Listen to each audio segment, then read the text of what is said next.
So what if your birthmarks aren't as random as you think?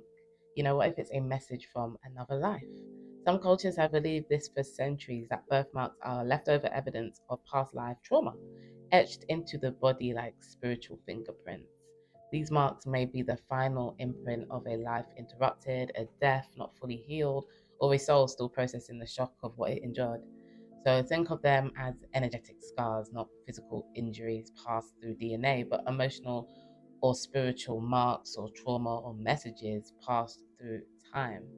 It's very easy to write it off as mystical until you remember that trauma itself isn't always visible. It hides in the nervous system, the subconscious, and even cellular memory. Science confirms that energy cannot be destroyed, consciousness holds power, emotions affect biology, so why would that not apply to death? Many researchers now explore whether a soul's unfinished business, especially the energy of a sudden or violent death, might get encoded into the body it's reborn to. It's not a stretch when you consider epigenetics. Epigenetics is the study of how trauma can get passed down genetically. If physical trauma can cross generations, then why can't soul trauma or past life trauma passed down too? One of the strongest arguments for this theory lies in children.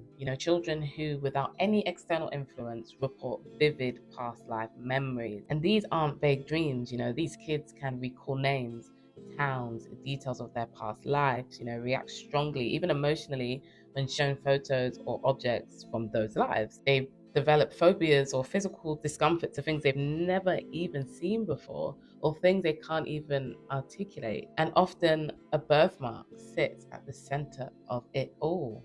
Some kids have a birthmark on their chest and they'll be like, oh, that's where I got shot. Or some child has a mark on their neck and they're like, or that's where the rope was, or some crazy outlandish comments like that from a 2 or 3-year-old. Even toddlers have pointed to birthmarks and said things like, that's where the knife went in. Like, why would a child know that?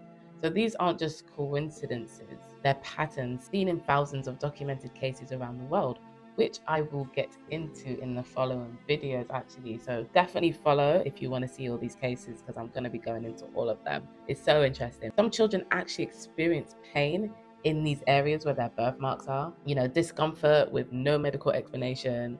Others have extreme fears, terrified of cars, even though they've never seen an accident.